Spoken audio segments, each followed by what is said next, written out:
Amigos, en esta ocasión vamos a hablar de un tema que es sumamente importante. Vamos a hablar del entretenimiento, el tiempo libre y el ocio creativo. Y para hablarnos de este tema que resulta de suma importancia, contamos con dos distinguidas personalidades. Una de ellas es la licenciada Elvia Fernández Pérez, quien es directora del Centro de Desarrollo Académico de nuestra universidad, obviamente, y coordinadora de los cursos para periodistas que organiza Rectoría de la Universidad Autónoma de Ciudad Juárez. Y la otra es la licenciada María del Carmen Benítez, profesora e investigadora de tiempo completo de la Universidad Autónoma Metropolitana en la Ciudad de México. Ella es licenciada en Ciencias Sociales, egresada de la Facultad de Ciencias Políticas y Sociales de la Universidad Nacional Autónoma de México. Primero quisiera preguntarle a la licenciada Fernández, quisiera que tuviera la amabilidad de hablarnos de los módulos que actualmente se están impartiendo, organizados por Rectoría, para los periodistas de la localidad. Sí. Bueno, a principios de este año, aproximadamente como en marzo de este año, se dio el primer módulo de un curso global titulado Sociología de la Comunicación. Al principio, esta estructuración de cursos se planeó para darse en 5 módulos durante un año. Actualmente la maestra, la licenciada María del Carmen Benítez, tiene a su cargo el 5º módulo. Parece ser que vamos a tener que posponer para el año que entra, a finales de enero, el último módulo, que se amplió a 6 módulos. Quisiera nada más hacer un antecedente, ¿verdad?, de estos cursos que empezaron en marzo.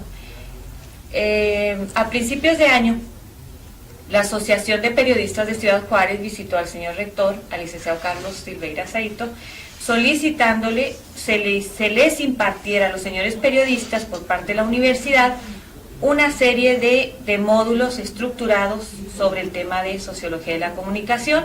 El señor rector aceptó la propuesta y se empezó a implementar este programa.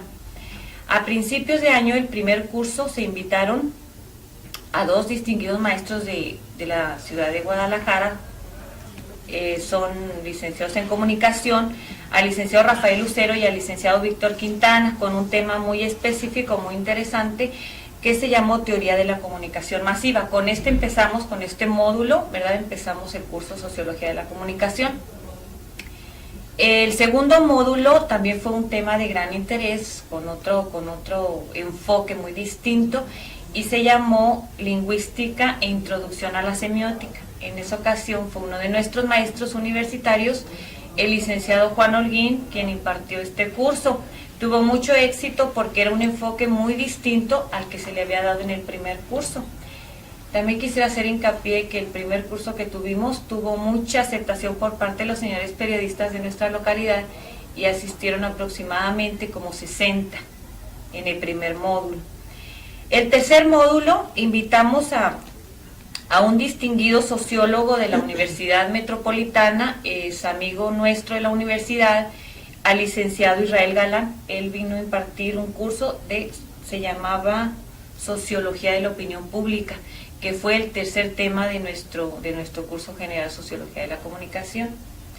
El cuarto módulo se habló sobre condiciones materiales y sociales de la práctica periodística. Se dio la semana pasada con 2 distinguidos maestros también, invitados de Rectoría de la ciudad de Guadalajara, que fueron los 2 maestros que impartieron el primer módulo, ¿sí?, que tuvieron mucha aceptación por parte de los periodistas, y la Asociación de Periodistas nos sugirió que los volviésemos a invitar. Entonces fue el cuarto módulo. Ahora, en esta ocasión, el 5º módulo, como yo lo señalaba, es la licenciada María del Carmen Benítez Hernández, nuestra invitada, ¿verdad? La maestra viene a dar un tema que causó mucha, expectación, exactamente, precisamente por el tema, que se llamaba Recreación, Tiempo Libre y Comunicación. Sí, entonces había muchas expectativas de qué se entendía por ocio, qué se entendía por recreación, y qué tenía que ver todo esto con el periodismo, ¿sí? Entonces, empezó el lunes pasado, esta semana. Es un curso estructurado en 20 horas, y tenemos a la licenciada en Sociología, como usted citaba, licenciado de la Universidad Metropolitana de México. Todos ellos excelentes maestros, ya se ha preocupado la rectoría por invitar a distinguidos maestros que vengan a impartirnos tan interesantes temas. Entonces, en esta ocasión han invitado a la licenciada María del Carmen Benítez precisamente para que ella nos explique qué es el ocio, la recreación, el tiempo libre y qué tiene que ver todo esto con la comunicación. La licenciada, yo creo que ahorita nos explica. Este es el 5º módulo, como decía yo antes, nos queda el 6º módulo pendiente para en enero próximo, que posiblemente se vaya a cerrar. Tenemos planeado hacerlo después de que se cierre todo este ciclo de 6 módulos estructurados. Nosotros estamos planeando que al último se cierre con una especie de mesa redonda, donde participen tanto los periodistas como algunas autoridades universitarias. Todos los módulos cuentan con 20 horas, es el tiempo. Todos los módulos están estructurados. El tiempo estándar, por decirlo así. Sí. Muchas gracias, licenciada Fernández, fue muy amable. Licenciada Benítez, ¿cuál será la importancia de la utilización del entretenimiento, el tiempo libre y el ocio creativo? Y aquí yo quisiera hacer una paréntesis, como que parece contradictorio decir ocio y creativo, ya que ocio ha sido símil de pereza, de inutilidad, etcétera. Quisiera usted explicarnos esto tan amable. Con todo gusto. Mira, justamente creo que este tema es muy importante, dado que hay una falsa interpretación en el sentido de relacionar la palabra ocio con la pereza. Entonces, la idea fundamental del curso es aclarar conceptos, contenidos y ver que este tema está directamente relacionado con la posibilidad, por lo menos en cuanto a poner en juego la imaginación, de buscar respuestas a la actual crisis económica que vivimos. Es interesante esta pregunta que usted me hace justamente durante el seminario con los señores periodistas. Era justo la interrogante que tenían, en la medida en que parecía un tanto ligero hablar de disfrute, entretenimiento, palabras bonitas, en un momento en que este país vive en una gran crisis económica que yo calificaría de crisis estructural, en la medida en que no podemos ubicar la actual crisis únicamente como un fenómeno que está aconteciendo en nuestro país. Yo insistía durante el curso que esta crisis no es una crisis como las anteriores que habíamos vivido.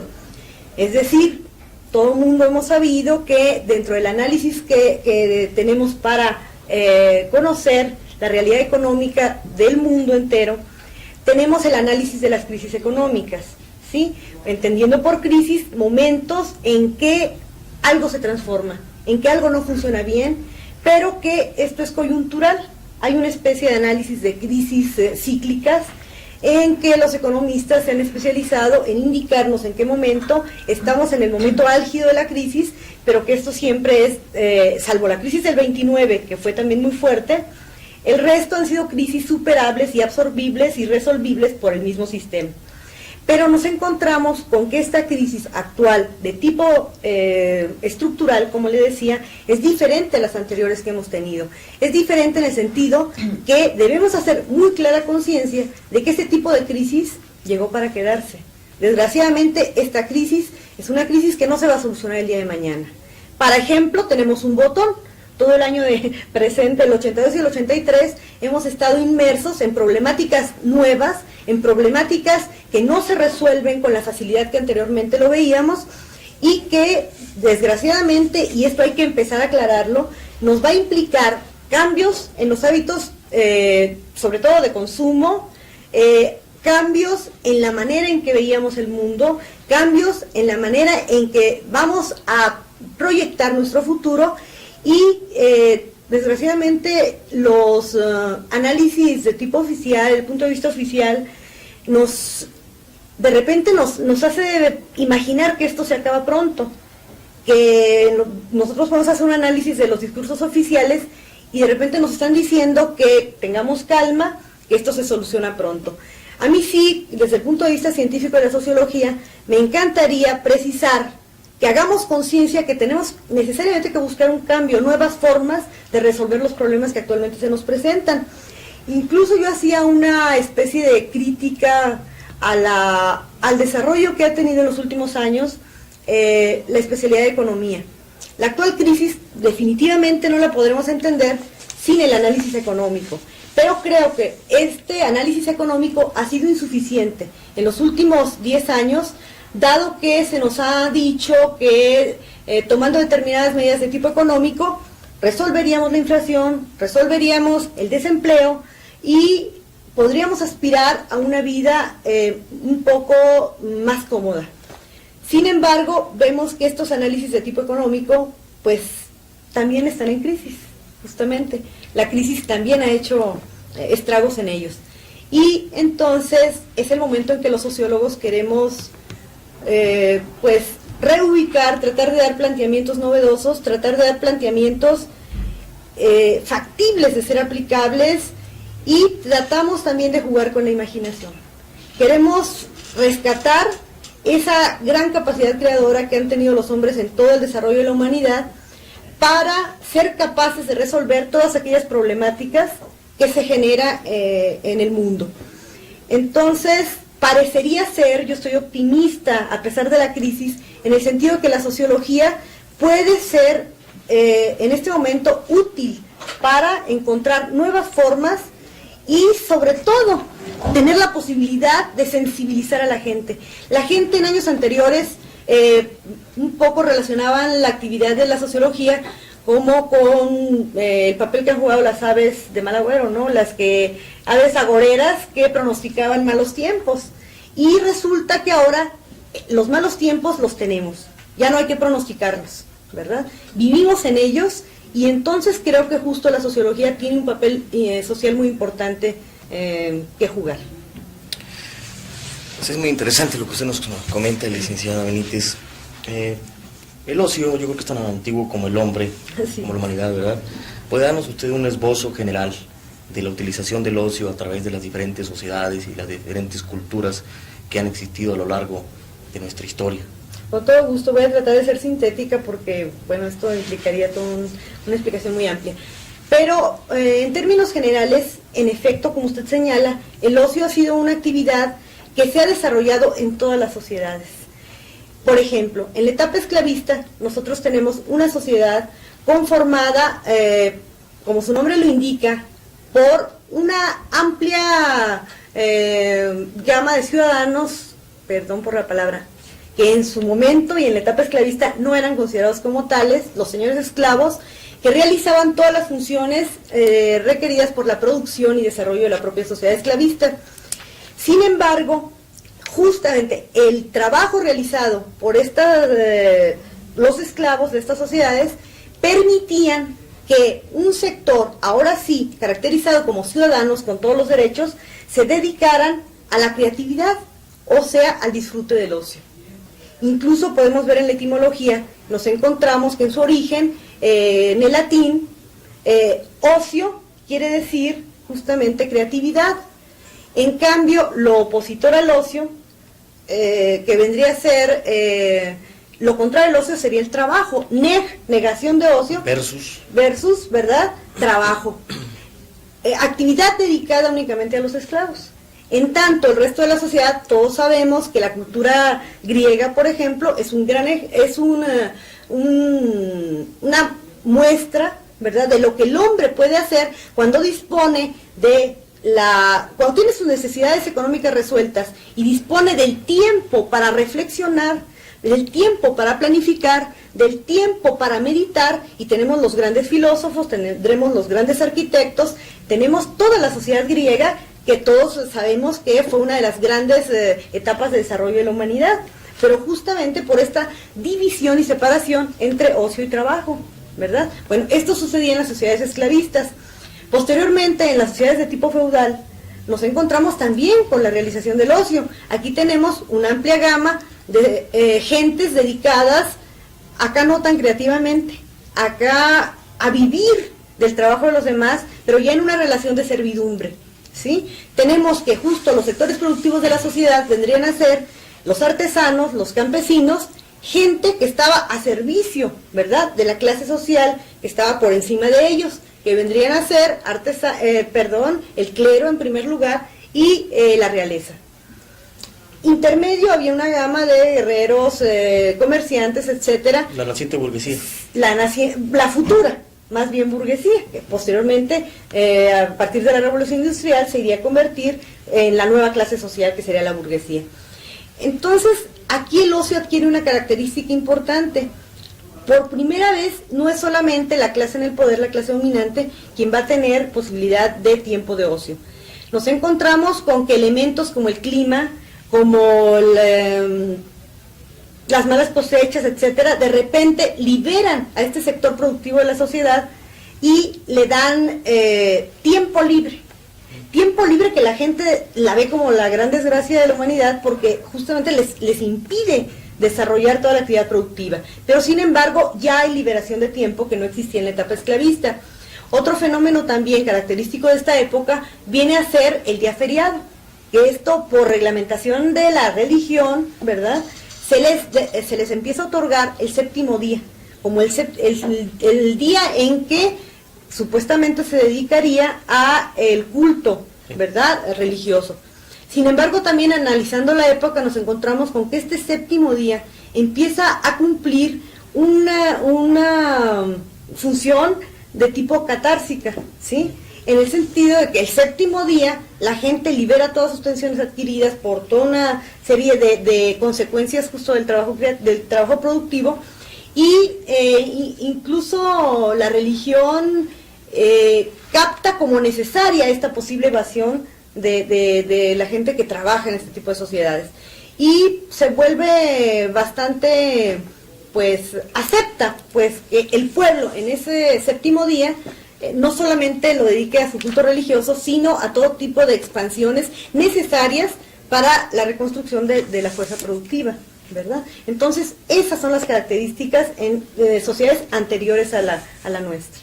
Podríamos decir que en la época de los esclavos, sobre todo en Norteamérica, ellos hacen surgir un nuevo tipo de música con sus cantos traídos de África y todo eso, y eso es gracias al ocio que ellos tenían. Fíjese que sí usted trata algo muy interesante, porque en efecto, los mismos esclavos, aunque la forma de esclavismo que se dio en Norteamérica ya en el siglo XVII es muy diferente a las sociedades esclavistas a las que yo hice referencia al inicio de la plática. Haciendo las respectivas diferencias, en efecto, esta gente es gente muy creativa, que justo como respuesta a ese estado de situaciones tan duras en el sector trabajo, es gente que se libera catársicamente, volviendo a utilizar la palabra, y que, bueno, para nadie no es nada nuevo comentar cómo incluso la sociedad actual norteamericana ha comercializado este tipo de producciones artísticas y producto de la sensibilidad de la gente explotada y oprimida. Sí, así es. Esas son las características que usted nos da, o el esbozo de la utilización del ocio a través de la historia. Ahora, el ocio moderno. Bueno, el ocio moderno requiere un análisis especial. Yo separaba el análisis entre las características, más bien el tipo de moralidad que caracterizó al siglo XIX, tomando ya el siglo XIX como parte de la época moderna, en función de que ya estamos hablando propiamente del desarrollo del sistema capitalista a partir de la Revolución Industrial en Inglaterra y toda la consecuencia en cuanto a cambios tecnológicos, desarrollo de la ciencia aplicada a la tecnología, etcétera, como fenómenos totalmente nuevos en la historia de la humanidad. El siglo XIX se caracterizó por la austeridad, por toda una ideología tendiente a castigar a todo aquel que no trabajara, ¿verdad? Existía una legislación adecuada justo al tipo de necesidad económica que se generaba y que se vivía en esa época. Entonces nos encontramos con que se obliga a la gente a trabajar con toda una serie de chantajes de todo tipo, en el sentido de que aquel que no trabaje es un enemigo de la sociedad, es el que va a impedir el desarrollo, el que va a impedir que en épocas futuras se disfrute de situaciones que resuelvan toda la cuestión económica, necesidades de tipo productivo que existen en la sociedad. Nos encontramos con que son jornadas de trabajo de 16 horas, incluyendo a niños y a mujeres. Nos encontramos con legislaciones que castigan con la muerte a todos aquellos que andan vagando, la ley de la vagancia, ¿verdad? Entonces es curioso porque de repente no hay tantos empleos como oferta de mano de obra y la gente vive aterrada porque si trabaja, sus posibilidades de esperanza de vida son cortísimas. El obrero del siglo XIX muere a los 34 años, esa es su esperanza de vida, pero si no trabaja y lo localizan, también muere antes de los 34 años. Entonces, verdaderamente toda esta moralidad del siglo XIX crea una ausencia de ocio y una necesidad auténtica de que la gente se cree en una moral restringida y donde no piense más que en trabajar. Esto sucede en el siglo XIX. Sin embargo, sigue el desarrollo de la humanidad. La tecnología sigue avanzando, las luchas de los obreros son muy importantes en todo el siglo XIX, hasta ir logrando modificar la legislación existente. Para 1889 aproximadamente, nos encontramos con legislaciones que ya van cediendo, también porque se van adecuando al desarrollo de la tecnología. Y nos encontramos que disminuye la jornada de trabajo a 10 horas, por ejemplo, y solamente para mujeres y niños. Y siguiendo con este desarrollo y con el mismo orden de ideas, nos encontramos en 1934 aproximadamente con la maravillosa jornada de 8 horas. Es en este momento cuando podemos empezar a tratar de organizar, si es posible científicamente, la utilización del tiempo libre. Imposible planteárnoslo antes. Las propias jornadas de trabajo, como lo hemos explicado, hacían imposible reflexionar en el sentido de que el hombre recuperara su capacidad creativa, su capacidad imaginativa, que es exactamente esta característica la que nos posibilitó desarrollarnos como seres humanos, seres pensantes, seres creativos, ¿verdad? Pero otra de las características, aunado a esto que ya dije, del ocio moderno, es algo muy importante. Si ustedes recordarán el pequeño esbozo histórico que hicimos, encontramos que el ocio ha sido característico de cierta clase social en todas las diferentes sociedades. Y nos encontramos que como elemento importante del ocio en este tipo de sociedad, es decir, a partir de este siglo, es que el ocio, y aunado a la jornada, al acortamiento de la jornada de trabajo, ahora nos puede pertenecer a un grupo cada vez más mayoritario de esta sociedad. Claro, con un elemento importante y desagradable, que es la aparición del desempleo, ¿verdad? Es decir, un primer requisito para poder disfrutar del ocio vendría a ser tener trabajo. No podemos imaginar a alguien que esté en capacidad de disfrutar de un tiempo libre en la medida en que tenga las 24 horas libres con todas las angustias que esto generaría, ¿verdad? Entonces, primer requisito para poder empezar a organizar el tiempo libre y su utilización vendría a ser tener trabajo asalariado, trabajo profesional. Sería ocio sine qua non trabajo. Exactamente. Sí, adelante, maestro. No, pues yo en ese sentido me imagino que la pregunta ya estaba contestada. ¿Y la relación entre trabajo y ocio? Bueno, ahí empezaríamos. Es interesante, sobre todo ubicándolo en la problemática actual a la que tenemos que enfrentar, el saber, el elemento que habíamos dado. Primero que nada,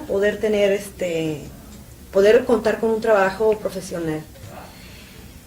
Poder contar con esta legislación de que ya he hablado, donde cada vez se garantizan un poco más las prestaciones de tipo social hacia los trabajadores, y en este sentido los estudiosos del tema nos han dividido, nos han más bien propuesto que hagamos reflexiones en el sentido de cómo utilizar nuestro día.